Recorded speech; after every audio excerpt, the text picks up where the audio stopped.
My channel cook with Srujani. ಇವತ್ತಿನ recipe ಬಂದ್ಬಿಟ್ಟು broccoli ಗೊಜ್ಜು. ಸೊ ಈ ಬ್ರಾಕ್ಲಿ ಗೊಜ್ಜುನ ಹೇಗ್ ಮಾಡೋದು ಅಂತ ನೋಡೋಣ.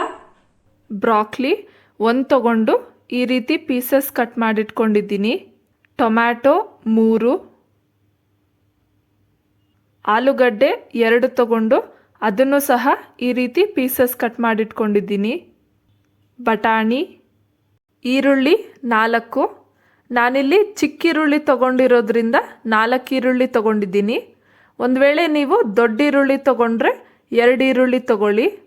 ಬೇಕಾದಷ್ಟು ಎಣ್ಣೆ,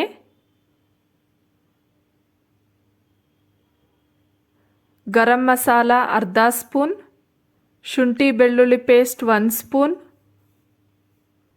ಪುದೀನ, ಧನಿಯಾ ಪೌಡರ್ 1 ಸ್ಪೂನ್, ಸಾಸಿವೆ, ಜೀರಿಗೆ, ಕರಿಬೇವು, ಅಚ್ಕಾರದ ಪುಡಿ 1 ಸ್ಪೂನ್,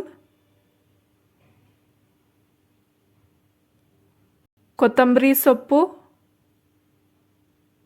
ರುಚಿಗೆ ತಕ್ಕಷ್ಟು ಉಪ್ಪು.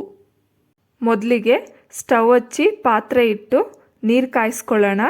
ನೀರು ಕಾದ್ಮೇಲೆ ಸ್ಟವ್ ಆಫ್ ಮಾಡಿ ಚಿಟಿಕೆ ಅರಿಶಿನ ಮತ್ತು ಉಪ್ಪು ಹಾಕಿ ಈಗ ಕಟ್ ಮಾಡಿಟ್ಕೊಂಡಿರೋ ಬ್ರಾಕ್ಲಿನ ಬಿಸಿನೀರಿಗೆ ಹಾಕ್ಕೊಂಡು ಒಂದು 5ರಿಂದ 10 ನಿಮಿಷ ಪಕ್ಕಕ್ಕಿಟ್ಬಿಡೋಣ.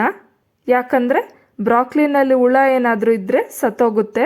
ಬ್ರಾಕ್ಲಿನಲ್ಲಿ ಗೊಜ್ಜು ಮತ್ತು ಸೂಪ್ ಮಾತ್ರ ಮಾಡೋದು ಅಲ್ಲದೆ ನೀವು ಬೇರೆ ತರಕಾರಿ ಜೊತೆ ಬೇಯಿಸಿ ಬ್ರೇಕ್ಫಾಸ್ಟ್ಗೆ ತಿನ್ಬೋದು. ಸ್ಟವ್ ಹಚ್ಚಿ ಕುಕ್ಕರ್ ಇಟ್ಟು ಕುಕ್ಕರ್ ಕಾದ್ಮೇಲೆ ಒಂದು 6ರಿಂದ 8 ಸ್ಪೂನ್ ಎಣ್ಣೆ ಹಾಕಿ, ಎಣ್ಣೆ ಕಾದ್ಮೇಲೆ ಸಾಸಿವೆ ಜೀರಿಗೆ ಹಾಕ್ಕೊಬೇಕು. ಈಗ ಸಾಸಿವೆ ಸಿಡಿದ್ಮೇಲೆ ಶುಂಠಿ ಬೆಳ್ಳುಳ್ಳಿ ಪೇಸ್ಟ್ ಹಾಕ್ಕೊಳ್ಳಿ. ಕರಿಬೇವು ಸಹ ಹಾಕ್ಕೊಂಡು ಶುಂಠಿ ಬೆಳ್ಳುಳ್ಳಿ ಪೇಸ್ಟ್ನ ಒಂದು ಸ್ವಲ್ಪ ಹೊತ್ತು ಎಣ್ಣೆಯಲ್ಲಿ ಫ್ರೈ ಮಾಡಿ. ನಾನಿಲ್ಲಿ ಈರುಳ್ಳಿನ ಪೇಸ್ಟ್ ಮಾಡಿಟ್ಕೊಂಡಿದ್ದೀನಿ. ಈಗ ಆ ಪೇಸ್ಟ್ನ ಹಾಕ್ಕೊಂಡು ಅದು ಹಸಿ ವಾಸನೆ ಹೋಗೋವರೆಗೂ ಫ್ರೈ ಮಾಡಬೇಕು. ನಾವು ಯಾವಾಗಲೂ ಒಗ್ಗರಣೆ ಹಾಕಬೇಕಾದ್ರೆ ಸ್ಟವ್ನ ಸಿಮ್ಮಲ್ಲಿಟ್ಟೆ ಹಾಕ್ಕೊಬೇಕು.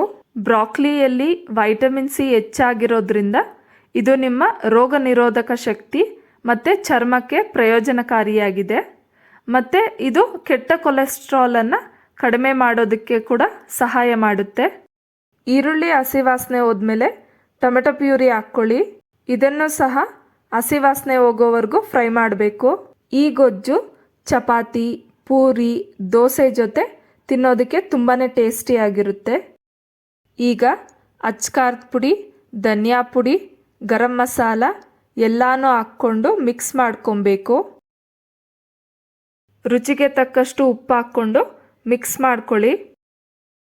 ಒಂದು ಸ್ವಲ್ಪ ಹೊತ್ತು ಕುದಿಸ್ಮೇಲೆ ಆಲೂಗಡ್ಡೆ, ಬಟಾಣಿ, ಬ್ರಾಕ್ಲಿ 3 ಸಹ ಹಾಕ್ಕೊಂಡು ನಿಧಾನಕ್ಕೆ ಮಿಕ್ಸ್ ಮಾಡಿ. ಬ್ರಾಕ್ಲಿನ ಬಿಸಿನೀರಲ್ಲಿ ತೊಳಿಬೇಕಾದ್ರೆ ನಾನು ಅರಿಶಿನ ಪುಡಿ ಹಾಕಿದ್ದೆ, ಅದಕ್ಕೆ ನಾನಿಲ್ಲಿ ಗೊಜ್ಜಿಗೆ ಹಾಕ್ಕೊತಾ ಇಲ್ಲ. ಈಗ ಕಟ್ ಮಾಡಿಟ್ಕೊಂಡಿರೋ ಪುದೀನ ಹಾಕ್ಕೊಳ್ಳಿ. ಪುದೀನ ಹಾಕ್ಕೊಂಡಾದ್ಮೇಲೆ ಮಿಕ್ಸಿ ತೊಳೆದಿರೋ ನೀರನ್ನ ಒಂದು ಸ್ವಲ್ಪ ಹಾಕ್ಕೊತಾ ಇದ್ದೀನಿ. ಒಂದು ವೇಳೆ ನಿಮಗೆ ಗೊಜ್ಜು ಗಟ್ಟಿ ಬೇಕು ಅಂತಂದರೆ ನೀರು ಆ್ಯಡ್ ಮಾಡಬೇಡಿ. ಈಗ ಕುಕ್ಕರ್ ಲಿಡ್ ಕ್ಲೋಸ್ ಮಾಡಿ ಸ್ಟವ್ನ ಐ ಫ್ಲೇಮ್ನಲ್ಲಿಟ್ಟು 2 ವಿಸಿಲ್ ಕೂಗಿಸ್ಕೊಬೇಕು. 2 ವಿಸಿಲ್ ಕೂಗಿಸ್ಮೇಲೆ ಸ್ಟವ್ ಆಫ್ ಮಾಡಿ. ಪ್ರೆಷರ್ ಎಲ್ಲ ಹೋದ್ಮೇಲೆ ಲಿಡ್ ಓಪನ್ ಮಾಡಿ ಒಂದ್ಸಲ ತಿರುಗಿಸ್ಕೊಡಿ. ಕಟ್ ಮಾಡಿಟ್ಕೊಂಡಿರೋ ಕೊತ್ತಂಬರಿ ಸೊಪ್ಪು ಹಾಕ್ಕೊಂಡು ಮಿಕ್ಸ್ ಮಾಡ್ಕೊಳ್ಳಿ. ಈಗ ಬ್ರಾಕ್ಲಿ ಗೊಜ್ಜು ರೆಡಿಯಾಗಿದೆ.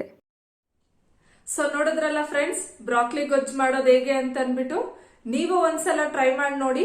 ಹೇಗ್ ಬಂತು ಅಂತ ಕಮೆಂಟ್ ಸೆಕ್ಷನ್ ಅಲ್ಲಿ ಶೇರ್ ಮಾಡಿ. ಮತ್ತೆ ಈ ವಿಡಿಯೋ ನಿಮ್ಗೆ ಇಷ್ಟ ಆದ್ರೆ ಲೈಕ್ ಮಾಡಿ, ಶೇರ್ ಮಾಡಿ. ಪ್ಲೀಸ್ ನನ್ನ ಚಾನೆಲ್ಗೆ ಸಬ್ಸ್ಕ್ರೈಬ್ ಮಾಡಿ. ಮತ್ತೆ ನಾನು ಇನ್ನೊಂದು ರೆಸಿಪಿ ಜೊತೆ ನಿಮ್ ಮುಂದೆ ಸಿಗ್ತೀನಿ. ಅಂಟಿಲ್ ದೆನ್ ಬಾಯ್.